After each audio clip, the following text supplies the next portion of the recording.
dust storm, man. Nobody calls Han Solo a bitch. Bring him on. I prefer a straight fight to all this sneaking around. I don't know where you get your delusions, laser brain. Oh, come on, bro. It's the wars. Before a performance of any kind, most people have either heard or said the saying, break a leg. I have a feeling Disney's getting ready to ban that one. This is The Wars and More. I'm Joe, and of course with me is my good buddy Doug. Hey Doug, how you doing this week? Doing pretty good, Joe. How you doing? I'm doing all right. Hey, breaking a leg, that was that other movie. That was that other movie. But I mean, let's let's stop hoping for injury here. Yeah, exactly. I mean, I never understood the saying.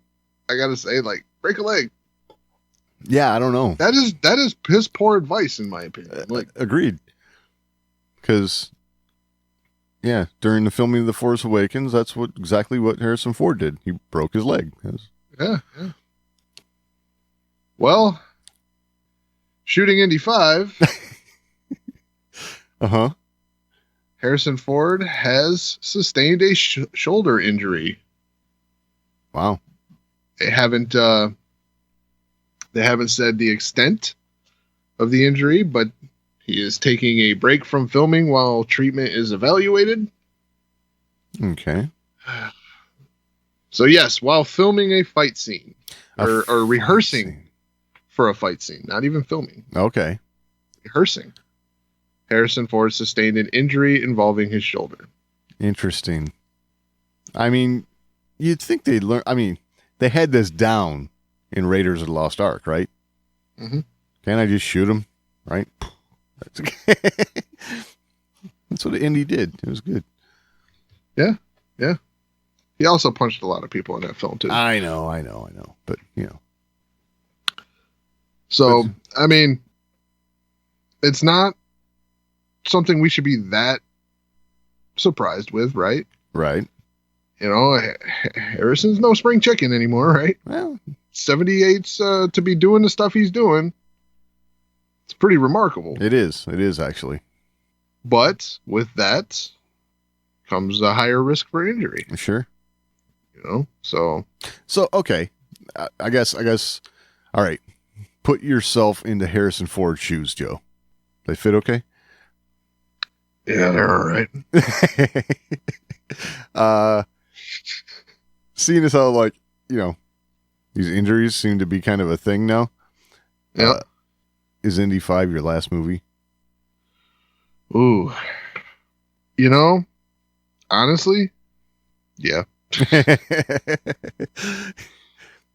I mean, it's not like we want to see Harrison Ford stop making films, right? But, you know, it's like, dude, you deserve just, like, chill. You know? Is it his last? Well, I wouldn't say it's his last movie. Right? Right. I wouldn't say that. I would say if I were him, and I'm like, man, I go out there now and I take a beating. Right. You know, I got to take a break for weeks while I heal. Mm-hmm. You know, maybe full feature film starring roles are done. Right. Or at least anything where I gotta punch anybody. Yeah.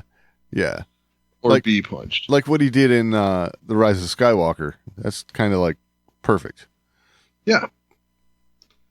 And, you know, like when this film's released, you know, he's gonna be past 80. Right. Or 80. Close I don't know when it's close to it, yeah. 79 or 80. Right. You've earned retirement. Yeah. I mean, at least a good partial retirement, right? Like, yeah. I mean, clearly he loves doing what he's doing, right? Yes. Or he wouldn't be there if he didn't. He's always loved the Indiana Jones franchise too.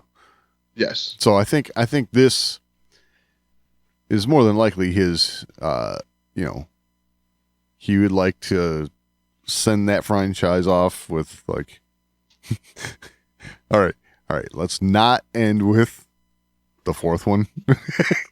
Let's do something better this time. And yeah. But hey, you know. And if he wants to like come back. Aliens, you kidding me? Yeah, I know. Already did a film with aliens. Right. Lots of them. But So he, I don't know. I think he, you know, he wants to keep working, but, you know, right. definitely earned the slowdown, you know. I don't know if I'd fly anymore either. That's I was just gonna mention flying, like, I guess like if he's not gonna hurt himself on the set, you know, he'll do it in an airplane. exactly. Like, so I don't know. Like, I don't want to see him go anywhere. Oh no, for sure. But at the same time, man, how much have you done? Like, Yeah, exactly. what more can you do? What's reaching for Harrison Ford now, right? Like, what's that target to reach for? I don't know. I mean, maybe that's why he keeps getting injured, because he's trying to put so much into these efforts that he's doing, and you know, for a man of his, you know, a man of 78, Right. Could be tough sometimes. I don't know. I give him credit. He's out there. He's doing it. If he's loving it, that's great. So, because we love seeing him. So, yeah, I mean, and I mean, we were talking. You know, we weren't doing this podcast at the time, but just we were talking about this back when they were doing Indy 4, right? And his age then, and then we saw it, and we're like, whoa. Oh yeah. You know, he's still got some left in the tank. That's for sure. I imagine that Indy 5 is going to look a little slowed down from Indy 4. It might. I can't imagine he's going to do all the stuff he did in that. No. Like, he's in remarkable shape for 78, but yeah. But this stuff, right? Like, all I gotta say is if there's like, you know, he's rehearsing a fight scene and he's getting injured, you know, I'm sure, yeah, it leads me to believe that there's actually, you know, significant stunt style acting that he's doing, you know, not that he's doing all his own stunts or anything, but you know, that, you know, he's still playing a very active role in all this. So, right. Well, I mean, he's that kind of actor, right? Absolutely. He wants to be in there. He wants to be doing it. He doesn't want someone else doing it. Right. You know, so, yeah. I mean, even seeing the pictures from the set, I mean, he looks great. Yeah, for sure. So, I guess do it while you can. Absolutely. Well, Harrison, get better. Yes, absolutely. And I'm excited for Indy 5, and hopefully they can get back on track without much delay. Yes. Yeah. Because there's already been a ton of delay. Yes, we've had all kinds of delays because, you know, this whole worldwide thing we had kicking in, all that, but Worldwide thing, writer replacements, you know. Right. So. Yeah, they did say they're going to shoot around him as much as possible, right? And then let him heal up. So. Yeah. I mean, I just wouldn't be surprised to see the Harrison Ford, John Williams mic drop walking out of this one. You know, like, oh, heck yeah. This is our see you later. Yeah. Exactly. Well, you know, and you couldn't blame either one of those guys for it. It'd be like, oh no, I mean, they've earned it. Like exactly. we said, I mean,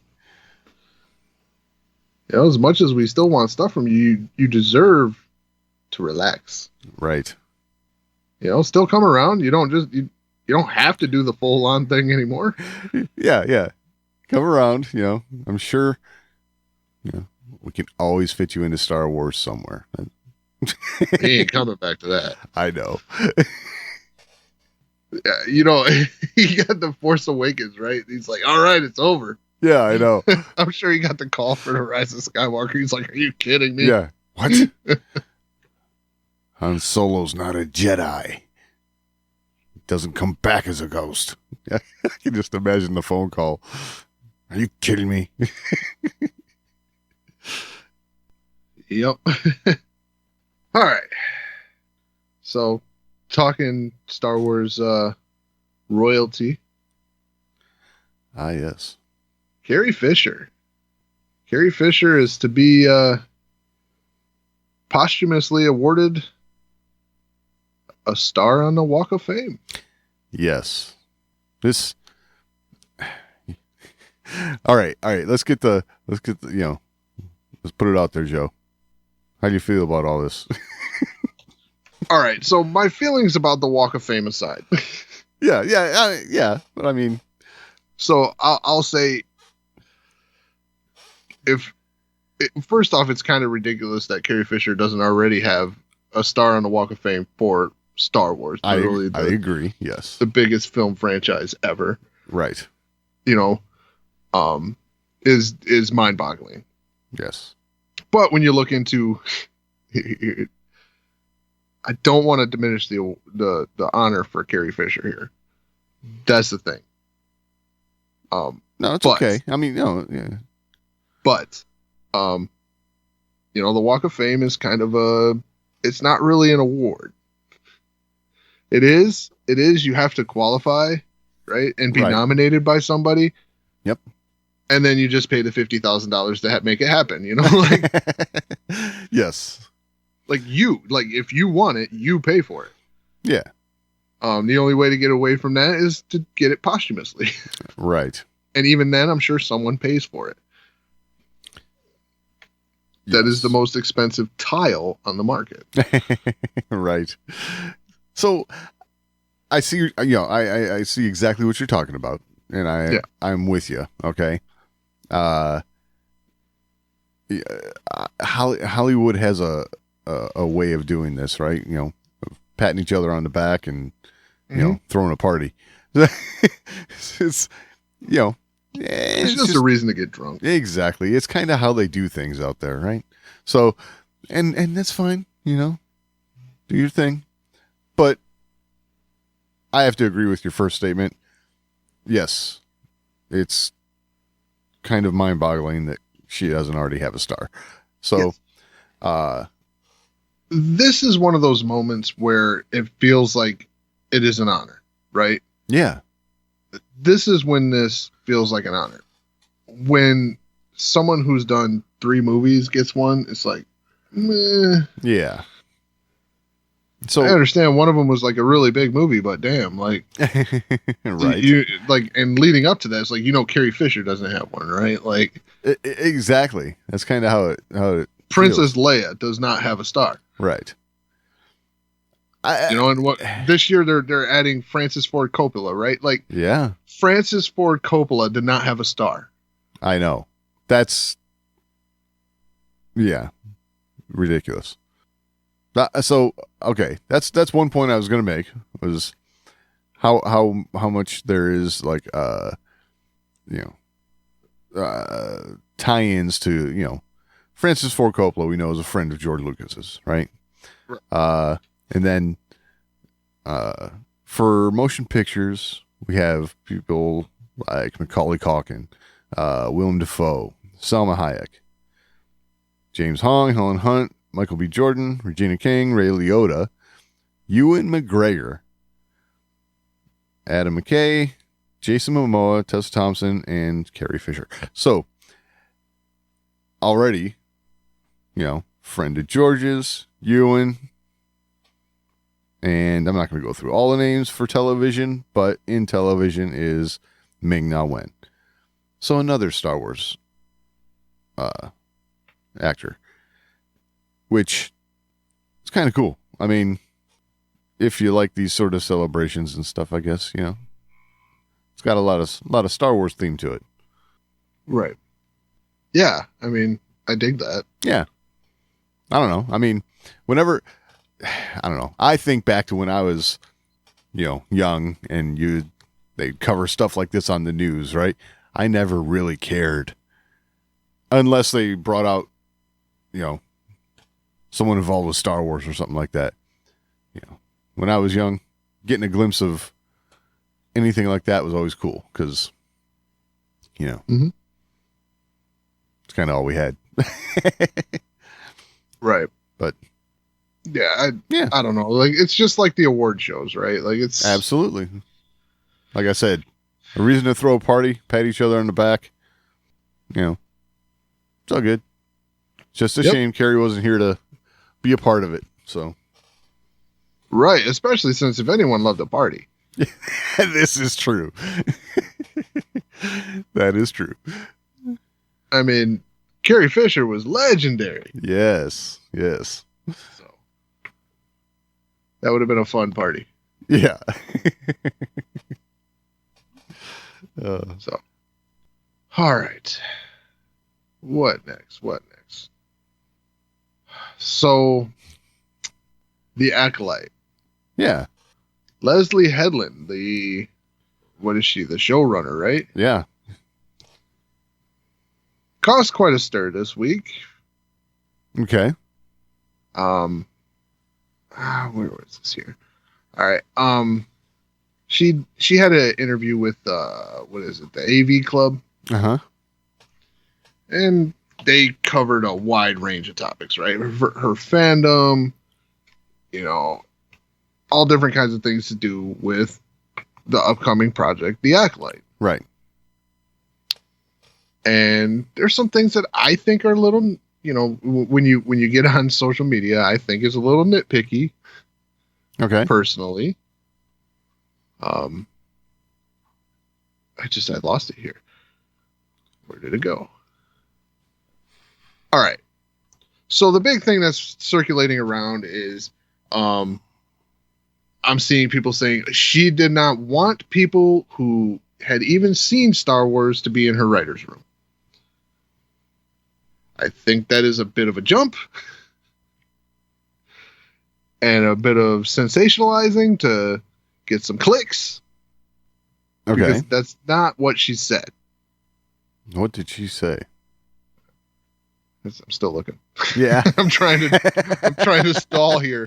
Like I did something and I lost it on my screen and I'm just trying to. That's funny. I'm doing the same thing, Joe. I'm just stalling. That is funny. I was really, really hoping to find it by then. Okay. Here we go. Okay, she said, what I also learned about hiring my room is that everyone's fandom was very different. No one had the same experience with Star Wars. There were people like myself that were like later in life Dave Filoni acolytes. And she said, I literally had one writer that was like, I have never seen any of them. I have never seen any Star Wars media. And she's texting me before we started the room. She's like, Luke and Leia are brother and sister? What the? And then she laughs and says, and it was so great because I would really love to know from someone who's not fully immersed in this fandom, what do you think about the pitch we just made?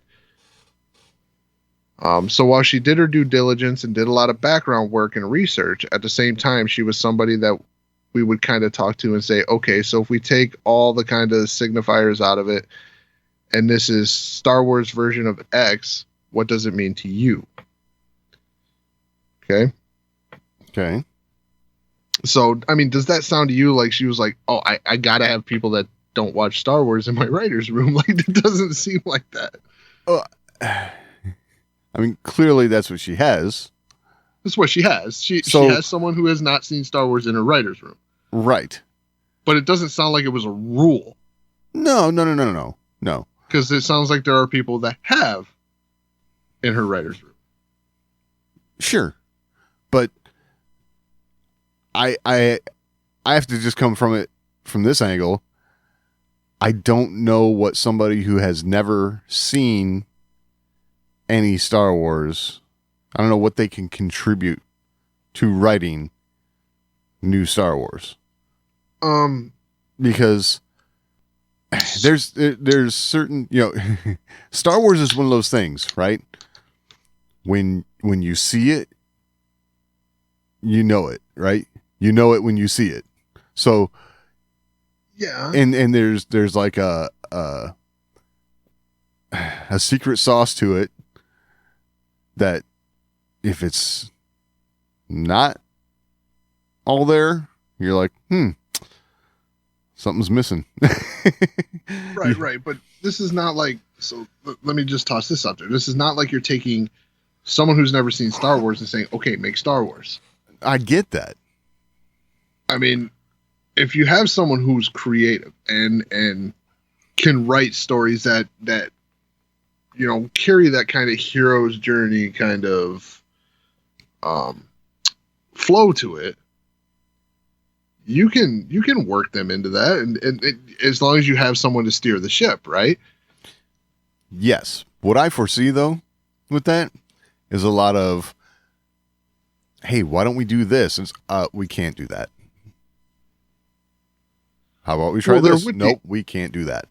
There would be a lot of that. I mean, that's what I'm saying. And not even, okay, so not necessarily, because you're dealing with new characters here. Sure. Right? And you're dealing with a different timeline in Star Wars. This is stuff that hasn't really been, so you can take a story and then Star Wars it up. Star Wars it up. Wow. Because I feel like the only thing that would be missing in a story is like the nuance, right? The making it feel in universe. Because you're dealing with unexplored territory. I agree that it's a couple hundred years before the Phantom Menace. That's what we've been told. Right? Before the Phantom Menace, something like that. Yeah. So yeah, that's fine. We don't know anybody, or anything like that. There's no baggage like that. Okay. The only baggage it's going to have is that it's Star Wars. It's got to feel like Star Wars. And yeah, but that's why I call it a secret sauce, because, it's a But at the same time, writers don't give you the feel of the movie. Your feel and expression really comes from direction. It's all of it.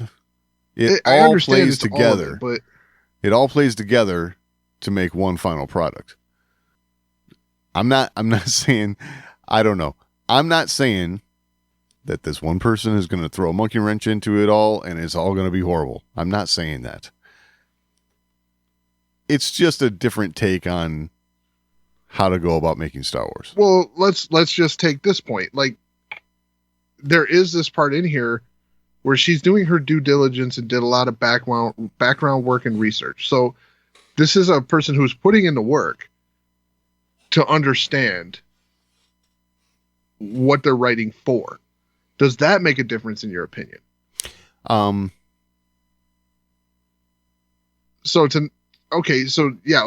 seen it coming in, but right. Is becoming familiar with the prior material as they're going. That's great. What I didn't hear in this, though, is that I had to have this person because they are the most amazing writer when it comes to X or, whatever. That's what I didn't hear. Right. What I did hear was, never saw it, so I just, there's a lot of people that haven't worked on Star Wars before, that we've talked about several who we would like to see work on Star Wars over the years, but Okay, so let's back up a little bit. A little before that, she discussed, the mindset with hiring people that were a little disconnected, or in this case, completely disconnected. She says, first of all, I really wanted people that were different than me. I certainly didn't want a room full of people that were just agreeing with me vehemently. Not ideologically, but artistically. People that kind of had different writing styles or were interested in different things, all that kind of stuff. But there was a certain intention in terms of putting together a room that I felt like were people that I hadn't been in a room with before, if that makes sense. I don't think I can go much further into that, but like, oh, I haven't had this experience yet because I think it's weird that I haven't. Oh, wow, okay. That's kind of nonsensical. Yeah.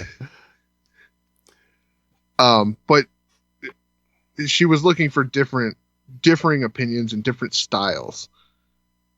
Okay. So even different artistic styles. So that's probably where this person came from. It was an artistically different style from her own to have more depth. Okay. That's great. I don't know. All I'm saying is if, she's the showrunner, right? She can do what she wants with this and hire who she wants. And, we'll be there to see if it's on the right track, as far as fans I kind of go. understand what you're saying. Cause it's like, if you're trying to fill a position for a job for a pipe fitter, right? Yes. And you get an interview with someone who's like, well, no, I haven't done any pipe fitting, but I've done a lot of electrical. I was just going to say electrical. I am a damn good electrician. Yeah. Right. So, I mean, so it's ballpark, right? You're working with your hands. Right. Kinda. But it's two different traits. So I kind of understand what you're saying there. Is like, okay, how do you hire someone for something that they've never even looked at? Right. Like, have you ever, done anything to do with pipe fitting? Like that's kind of a better. But in fact, I've never actually seen a pipe. I think a better analogy would be you need someone who TIG welds. Right. I've done tons of MIG welding, right? They're both welding, right? But they're completely different types of welding. And drastically different technique. Exactly. So, you could have a writer, but I don't know Star Wars. But hey, I'm going to give it hell. That'd be great. Just, we'll see how it goes. There's going to be plenty of people around, right? Who do know the stuff. I'm failing. Okay. I personally am failing to see how that's going to be helpful, because I feel like this could turn into a situation where you're having to teach somebody a lot of stuff. Doing your due diligence is one thing, but you've not been steeped in this for decades. I know Leslye has. Right. But is she going to end up spending more of her time saying, shooting down someone's ideas, oh, we can't do that. We can't do this. Or if we're going to do that, we're going to have to go about it this way instead of the way you were thinking, just a lot of that kind of stuff. Maybe they're going to inspire a whole new direction in Star Wars. I don't know, but it's just not the type of thing I read in an interview that gets me excited. I'll say that. Right. I mean, can we agree that it is drastically different from what? Yes. Some reactions are online. We can agree that it is drastically different than some reactions online. So I have heard reactions online leaning more towards what you want to get a bunch of people that don't know what they're, it's not like that. No. Like, they're trying to completely change Star Wars because they're just going for people who have never seen it, don't want to be influenced by it, but they're gonna write it. Right. That's not what they're doing here. Right. Agreed. I mean, if nothing else, you have the story group, which is never going to let that happen. So, I mean, the story group has got to they helped out Rian Johnson, right? I mean, they did. Oh, of course they did. Yes. So, I think, I don't know. We'll see what happens, right? As with all of these things coming up, but this is not a situation. I guess what I'll tell you is what this is not, right? This is not a situation where we see someone like let's say a Deborah Chow, direct a couple outstanding episodes of The Mandalorian, and then we get an announcement, oh, she's show running Kenobi. Well, hell yeah. You know what I'm saying? That's one that, like,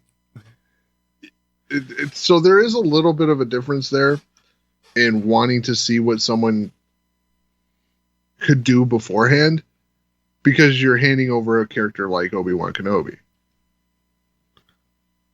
You know, if you found out, like, hey, there are people in the writer's room for Obi-Wan Kenobi that have never seen Star Wars, you're going to be like, what the hell? Yeah, absolutely. Now, but I feel like when you go into uncharted territory like Acolyte, or The Acolyte, or whatever it's called, right? You know, you're in a different part of the timeline with unknown characters. I don't know, like, because I imagine that there's gonna be portions of the Star Wars universe that aren't necessarily gonna feel like the Star Wars that we've known. You know what I'm saying? They'd be detached from the way of life that we know in Star Wars. Yeah, okay, tonally you're going to need certain things and stuff like that to let you know you're in universe, but it is going to feel different because it is a very, very diverse universe and very, very different, you know, and I'm sure the farther out you go, you know, you go here, you go there, it's very different than what we've seen. Okay. So I don't think that's such a hindrance, as long as there's people there to steer the ship and make sure that tonally it makes sense. It's got to feel like Star Wars. If Right. It's going to be Star Wars, it's got to feel like Star Wars. Otherwise, if it doesn't feel like Star Wars, and it's an okay show, then it's, you know, okay. You know, that's my fear, is that, you know, I just don't want Star Wars to get homogenized down to something that's just, you know, we slap the logo on it and here you go. You know, I understand your concerns and what you're saying there. Mm-hmm. I just, like I said, I don't feel like, as long as there is, you know, the people in place to steer the ship. Yeah. I don't think this is a hindrance. No. Especially if the person is, you know, a creative. I mean, George never saw Star Wars before he made it. Yeah, that's a whole different story. That's a different ballgame. Don't go making that argument. Because he saw Star Wars 100 different times, 100 different ways in his head before it came out on paper. So, yeah.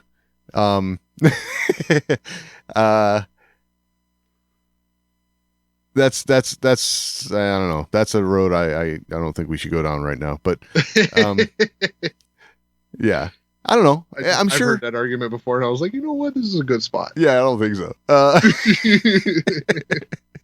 I'm hoping that, you know, it's all good. Everything's gonna work out great. You know, I'm hoping that hopefully this you know, this is only one writer we're talking about. You know, in a room full, right? Yeah. Hopefully this inspires new and creative ideas that reasonably fall within the Star Wars you know, universe or whatever, you know, and feels like Star Wars. And if that's what Leslie's looking for and gets out of this whole situation and it turns out to be awesome Star Wars, great. I'm all for it. You know, it's just not very often that you hear, gonna work on Star Wars. Never seen it, but gonna work on it. That's all. That's all I'm saying. And, you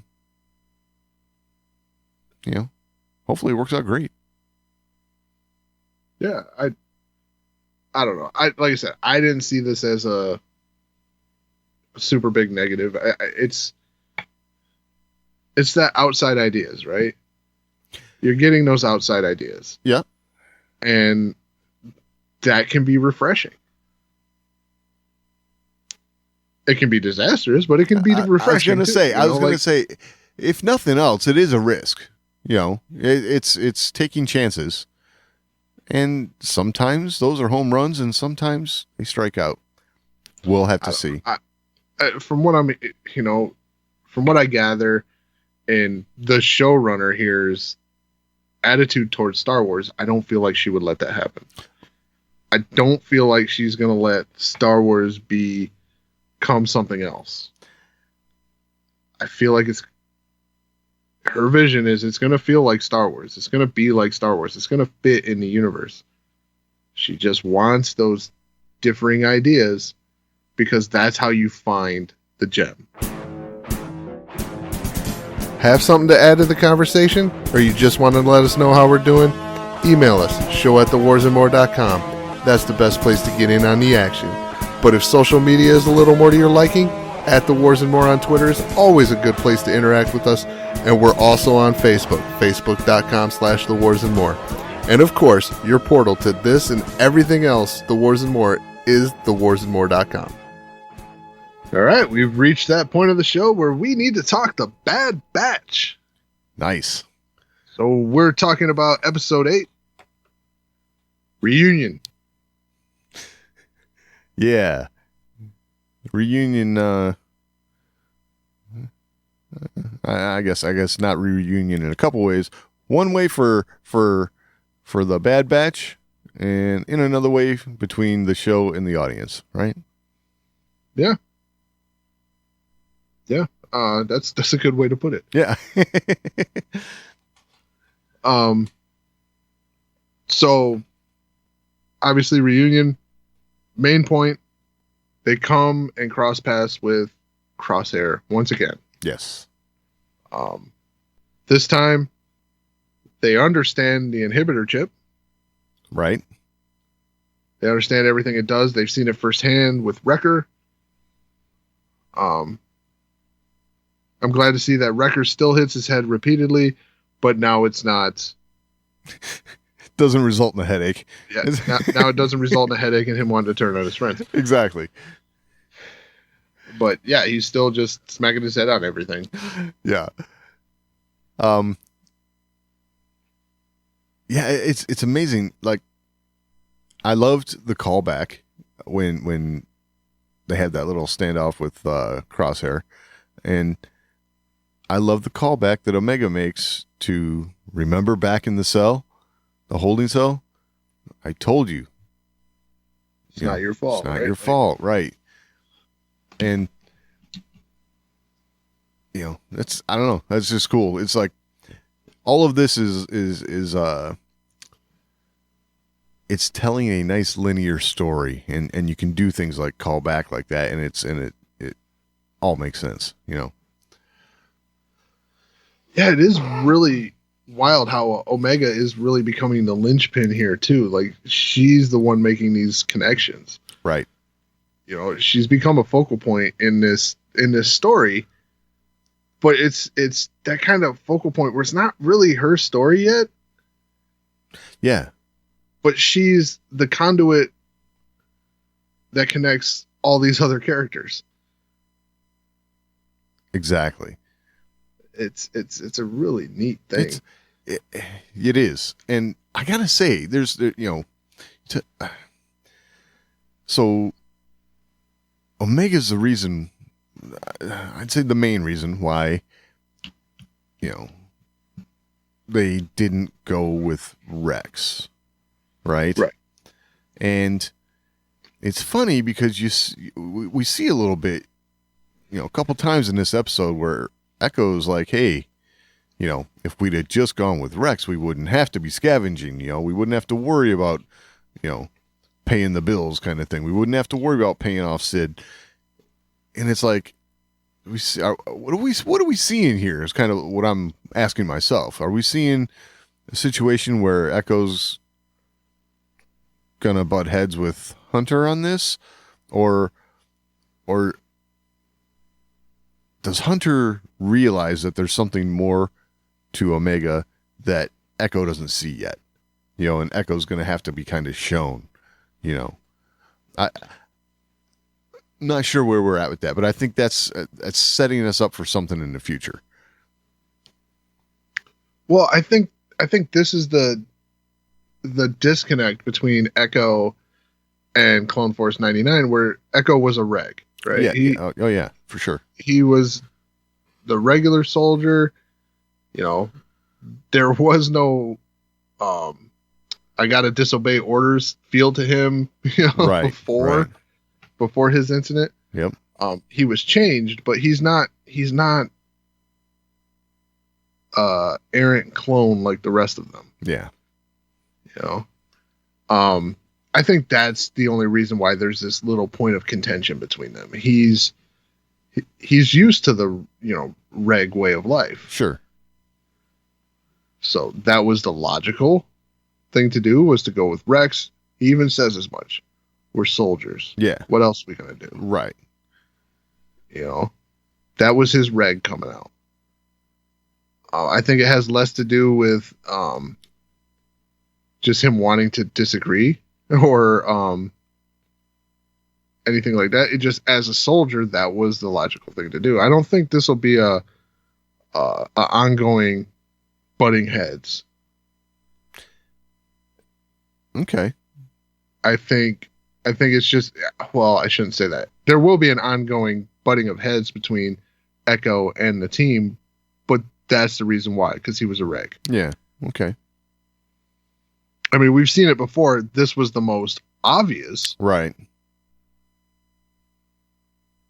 I don't know. But sometimes little things like that, lead up to bigger things, down the road. And, agreed. It's just one of those things I kind of picked up on. And I thought, this could be a thing. I gotta say, switching gears here. I love how Wrecker teaches someone how to do something. Yeah. Hey, you saw it once. Okay, now disarm it. Counting down. She's asking, well, which one do I cut? Yeah. And he just keeps with the countdown louder. Yep. Like, you're running out of time. And then knowing it's a smoke bomb. Yeah. It's still like, too late, run for it. Yeah. That is great. I love it. And then like, oh, you think I'd give you a live explosive on your first one? I'm not crazy. Exactly. Well, you're not? That was funny. That cracked me up. And then, when he does get around live explosives, it gets a little weird, but Dude, when he throws that proton torpedo. Oh yeah. There's a flamethrower being shot at you, and the first thing you think of is to chuck a proton torpedo at him. Right. And he's like, yeah, direct hit. Oh, I died. I was laughing so hard at that. I love Wrecker's way of doing things. Absolutely. For being the big brute and stuff, he's almost kind of thinking on his feet. He's like, hey, I got this big heavy thing I can chuck at him. That's right. That was the funny thing, though, is as the episode went on, I just saw their profits dwindling and dwindling and dwindling. Yep. It's like, this ain't going to work out so good. The thing is, though, they never mention that, right? Like, oh, no, because by the time they're using up all these explosives and stuff, it's like, no, we just got to get out. Who cares about the money? How cool was that whole sequence with them being in the engine and then that was pretty them cool. Starting it up and yeah, and just the way that explosion happened to separate that portion of it. Yep. What a beautiful scene. And it was definitely beautiful. And the thing that got me about it was, especially in the second viewing for me, was Crosshair's foresight tell that trooper, just go to the bridge and await my orders. You know, he knew what Clone Force 99's next move was going to be. And even before that, right? When he's on Camino still, you know, and he brings it up to Rampart, and you know, it's like, what do you say? It's going to take. What did Rampart say? Send a whatever.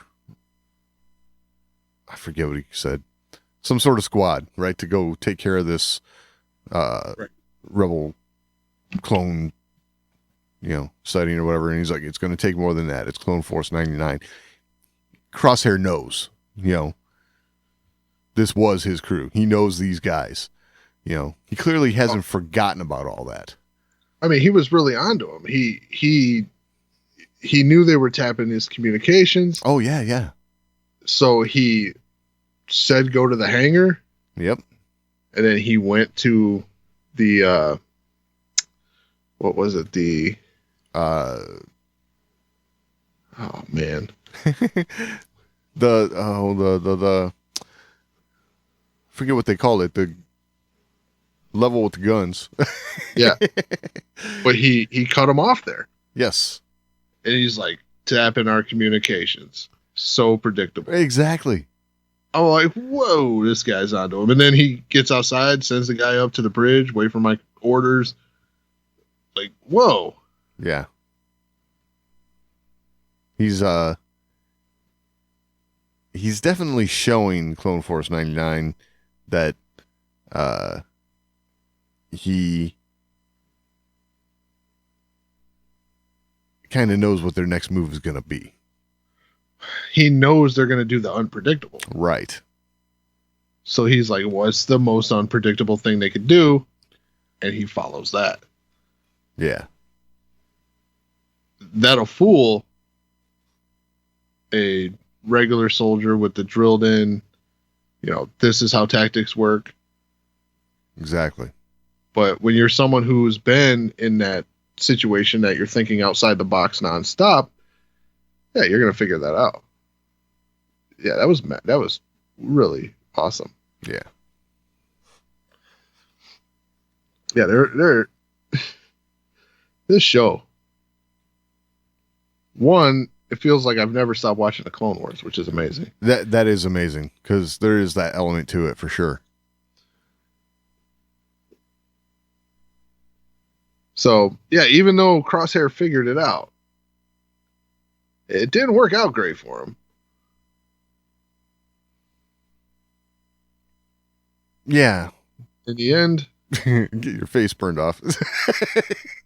I mean, maybe a little bit of caution about positioning yourself behind an engine. Yeah, exactly. Of course, he wasn't expecting. You know, they did something he wasn't expecting too. You know, they blew the whole aft part of the engine off. So, it was yeah. I don't understand how that gets the engine closer to him. I'm not sure, but hey, you know, makes for a good story. Yeah, it did make for a good story. It's definitely not the place you want to be. Yeah. So now since that happened, I wonder, right? You know, there's this whole, you know, at least for me, I'm thinking, okay, they've got to try and like capture Crosshair, yank out his chip, and see what happens there. But now with things like, you know, burning his face off and stuff, you know, is that going to like be enough to keep him turned against the rest of Clone Force 99? You know, is he going to have some sort of resentment for that? Well, I think as long as the inhibitor chip is functioning, I don't think it matters. Exactly. But I mean, so I guess my point is if they do capture him, get the inhibitor chip out, And Oh, you're know, saying would he they're- have resentment towards Clone Force 99? right, because You there's burned my face off, bro. exactly. That's what I'm saying. It's like, look, chip or no chip, look at me. You know, that's kind of what I'm thinking. But at the same time, it's like, you were shooting at us, bro. Yeah, exactly. Yeah, but you know, I just wonder if that could play into this. You know, because they show him at the end, he's pretty bandaged up, and he's got that gas mask on or oxygen mask or whatever, and it's like, you know, he could be a little more hurt than we realize. You know, not that that'll stop him from pursuing them, but you know. Crosshair is about to become the first Death Trooper. Oh, ooh, nice. Never This know. is why they talk funny. Yeah. They're going to go ahead and do some augmentation. Oh. Speaking of augmentations, okay. What do you make of the Kaminoans talking about Omega? She is the contingency plan. I don't know. Right. How does this contingency plan work? I think the Kaminoans are seeing that you know, the Empire, yeah, they're not looking out for us, and they don't really care to keep doing business with us. They just want these clones to work for as long as we need them, and then be done with them. Yeah, So the Empire is not their future. exactly. So they need to figure out something else here. I'm just curious as to what the contingency plan is and how Omega plays into it. You know, I think that's the whole crux of this show right now, but yeah. I mean, I think we're about to find out why you don't see the Kaminoans in the future of Star Wars. Oh, yeah. I got a feeling that's coming too. Yes, because They're about to rebel against the Empire, and it's not going to work out. exactly. So that might be how this plays out then. You know, they actually get Omega back, and they actually start to implement their contingency plan. And As soon as they issue Order 67, yeah, yeah. That's when Tarkin swoops in with the Star Destroyer right over that city, and poof, I can see something like that happening. yep. Because you're right. We don't see Kaminoans in the future. Nope, sure don't. Hear about them. Hear about them. Yes. See a scientist that worked with them. Right, right. Don't see them. That's true. So, All right, yeah, the big, go ahead. the big reveal. The big reveal. The big little reveal. Because while it was short, it was impactful. It was, yes. There are some things I want to talk about here. So, the bounty hunter that was sent to retrieve Omega. Yeah, You know, they sent Fennec Shand earlier. right. Now, I'm guessing that Fennec Shand was sent by the Kaminoans. I think we're left to assume that, yeah, for sure. Yeah, at this point, I think that's who she was hired by. Right. Because they did mention if one of these bounty hunters succeed, you know, we at least get her back, right? Like, Yep. So, this one, the one that succeeds, at least for the moment, is Cad Bane. Yep. And Cad Bane being more Western than he's ever been. Oh my gosh. The look of Cad Bane in this was phenomenal. Oh, I mean, it was straight up Western. Yeah, absolutely. I mean, it doesn't get more Clint Eastwood than this, right? It's exactly right. I mean, right down to the pistols at dawn kind of, or pistols at noon, you know, kind of shootout that they have there. Oh yeah. It certainly was that. So,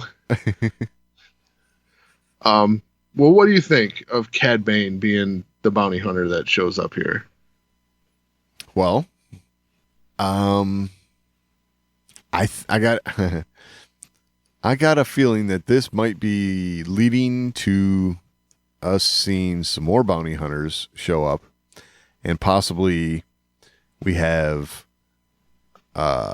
some battles between the bounty hunters trying to collect the bounty on Omega. Ooh, I didn't even think of that avenue. Well, this might be a vehicle for us to actually get what was supposed to happen in the Clone Wars, is what I'm thinking.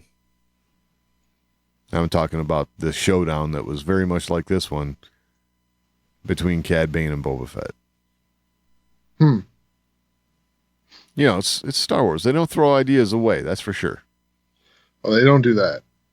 I mean, and for all we know, this right here might have been them executing that idea, but, you know, it wasn't with Boba Fett. That's the thing.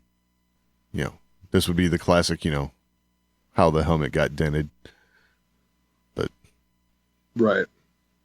so I don't know. That's was that the thing? That was how the helmet got dented? Yeah. There was an animatic they played at a celebration or something, and you know, you can find it online here and there, but there was a standoff like this between Cad Bane and Boba Fett.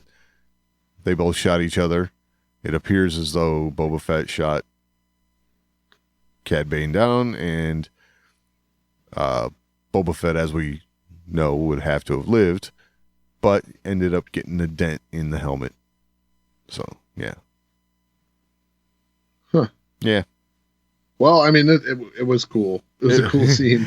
Certainly cool, yes. I like, and it was really wild because the tone of everything really changed. Oh, absolutely. I mean, really changed. I felt like I was watching a Western all of a sudden. Like, Oh, yeah. and you know, it didn't even feel like I was in Star Wars at the moment, but the visuals reminded me I was, but Yeah. like the whole tone of the show changed for a brief moment. And I thought that was really wild and really cool. Yeah, for sure. You know, we've ever since the introduction of Cad Bane, we have really been waiting for a moment like this Oh, yeah. because he is that character. He is the Old West, you know, gunslinger kind of character. Right. And we've been waiting for this moment, like a you know, pistols at noon, right? Like, Oh, yeah, exactly. so it was very cool to see. I'm not sure how I feel about, you know, bringing Cad Bane back for this. Because I don't feel like they're going to do a whole lot with it. Okay. With what? But I could be wrong. With Cad Bane? Okay. I don't know. I got a feeling. I got a feeling we're about to see. This could potentially lead up to Cad Bane's end here, I think. So I think it might be significant in that aspect of it. Right. But talking about changing of the tone, the one thing that got me was this first-person view we have from Hunter, his view, when he wakes up. Yeah, that was really strange. That was strange. It took you a second to realize what was going on, and I think that was the intent, you know.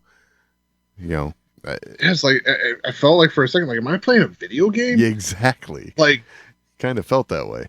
it really did. It was kind of like that moment in the Doom movie that they made. Oh, right. Yeah. Where they went first person with the chainsaw. Yep. It kind of felt like that, but not as clunky and dumb. Right. But yeah, it was really strange though. Yeah. It was really that whole sequence, like from the whole Old West thing to the waking up in first person, it was a very jarring It was. difference. And I don't. Go ahead. No, I was just gonna say, and from there, even the music to close the show was like very, I don't know what the right word. Almost non-existent. Almost non-existent, but definitely like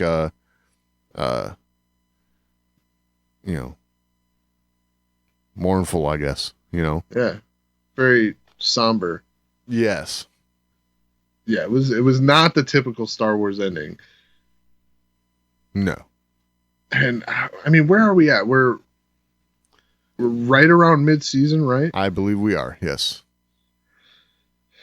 Because what are we looking at? Like 14 episodes, something like that? It's 14, 16, something like that. Yeah. Okay, so then we're at 8. Yep. So, yeah, mid-season. I mean, this is kind of how they did things in Rebels, right? Like mid-season, there was always something that but they had those mid-season breaks. Sure. Yes.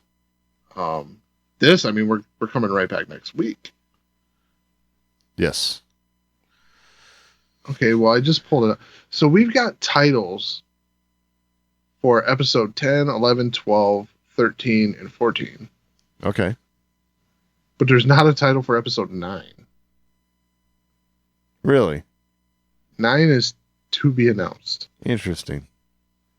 Wow, these titles are interesting. Yeah? Yeah, so starting with episode 10, there's Common Ground, Devil's Deal, Rescue on Ryloth, Ooh. Infested, and War Mantle. I don't know if these are just working titles or if these are the titles of the episodes. Huh. Because I would assume, when you're looking at Wikipedia or IMDb and stuff like that, that all these are subject to change, right? Yeah, I'm sure of that, yes. But the episode 9 being TBA is like, I feel like I wonder. You were talking about Boba Fett. Yeah, oh man, I wonder if that's the case. I wonder if it's not there on purpose because it's called Showdown. Yeah, right. Something like that. Yes, and we're gonna have to find out. But it could be. You never know. And that's a good build, right? To show Cad Bane have one of these showdowns at noon. Right. And win. Oh, yeah. Yep. And then have one and lose. It's possible. Even though he got a headshot. I mean, what do you think the possibility is of Cad Bane making it and we see him in Book of Boba Fett? Could you imagine Cad Bane in live action? It'd be amazing. It would be amazing, but I'm just not sure they're going to take it there. I mean, it's a character I really like, and I gotta say, like this, I did have a little bit of a hang up with him in this episode, just because while he was still badass, it just didn't seem like much for him. Well, he said as much. I know he did. Taking out that squad of stormtroopers wasn't much work at all. Yeah, with the toothpick in his mouth and everything. Exactly. Yeah, I just it felt odd for him because his stories along the way have been so wild, right? Yeah. He was the bounty hunter that was like Clone Force 99, very different. His tactics were different. The way he did things were very well planned out and calculated, and hard to predict. Because he would do the stuff that you wouldn't expect that was the way he was going to do it. Right. I mean, the guy broke into the Jedi Temple. Yeah. And stole a holocron from them. Right. This is not something normal people do. Also took senators hostage. Yeah. in the Senate. Yes. He was definitely like, they don't expect this because who's crazy enough to do this? Exactly. And it's like, oh, someone did that. Yep. So yeah, it was odd to see such a simplistic episode for Cad Bane. All I have to say about that, though, is that the money must have been really good to draw in someone like Cad Bane, right? Right. He's normally used to doing these more elaborate heists. This is just going to, pick up a girl, right? Right. Oh, I like what he's asking. Who hired you? That's confidential information. Yeah. Ever the businessman. Oh, yeah. And the professional. Yep. Cool to see. Definitely. I love seeing these characters come back. Still, at the same time, I'm like, I would have liked to seen a little more from them, but right. But at the same time, it's a badass character. That's for sure. All right. Well, if y'all have anything to add, you can always email us, show@thewardsandmore.com. It's the best way to get a hold of us. We're also on social media, at The Wars and More on Twitter, facebook.com/thewardsandmore. You can find all that and all the ways to find the show over at thewardsandmore.com. Any final thoughts this week, Doug? No, I think that about covers it. All right. We will talk next week.